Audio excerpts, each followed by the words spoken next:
నమస్తే గురూజీ. నమస్కారం.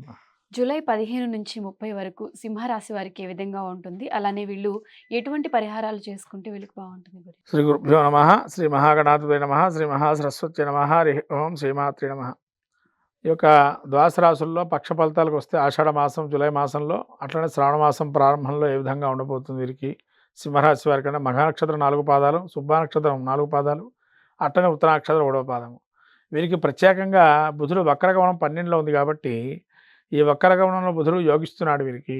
అంటే వీళ్ళు అనుకున్న పనులు నెరవేరుతాయి.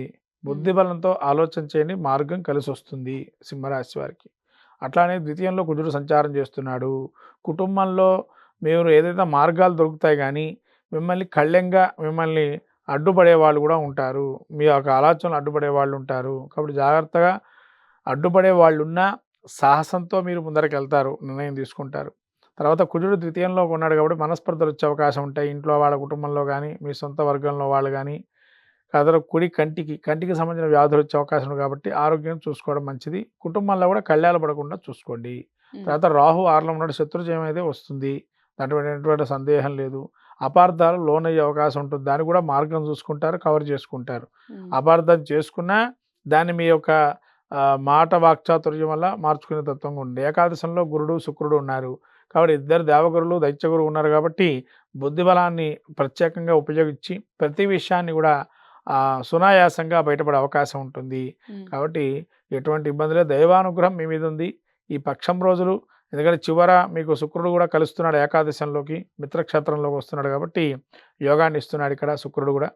అట్లానే రవి 12లో ఉంటున్నారు కాబట్టి కొంత ఆరోగ్యాన్ని, వేళ తప్పిన భోజనాలు, ఎవరి మీద ఆలోచన చేస్తూ తినచ్చలే అని వదిలేయకుండా సమయానికి భోజనం చేయండి. అకాల భోజనం వల్ల కొంత అనారోగ్యం వచ్చే అవకాశం ఉంటుంది. ఎందుకంటే కుజుడు కూడా మారుతున్నాడు, ద్వితీయంలోకి వస్తున్నాడు కాబట్టి కొంత ఆలోచన జ్ఞానాన్ని ఎంత పెట్టుకున్నా ఆలోచనతో ఆలోచనే ఉండాలి. అట్లానే మీ పనులు మీకే ఉండాలి. అట్లా 2 విధాలుగా ఆలోచన చేయండి. మీకు రాబోయేటువంటి సమయం ఏదైతే ఉంటుందో 25, 26 తారీఖులు, 27 తారీఖులు బాగున్నాయి. ఆ రోజులు ఏదైనా కార్యక్రమం మొదలు పెట్టుకొని చేసుకోవచ్చు.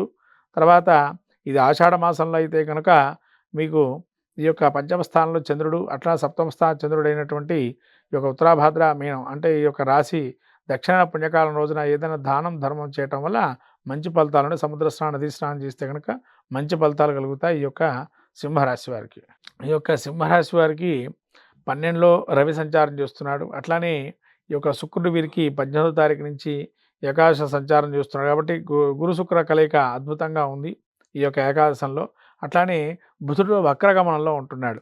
వక్రగమనం వచ్చిన తర్వాత యోగాన్ని ఇస్తున్నాడు బుధుడు. అప్పటి వరకు కూడా అవయోగాన్ని ఇస్తారు. అంటే వీరికి వక్రగమనం ఎప్పుడవుతుంది బుధుడు అంటే 18వ తారీఖు నుంచి వక్రగమనంలో ఉన్నాడు. అంటే వక్రగమనం అయిన తర్వాత యోగాన్ని ఇస్తున్నాడు.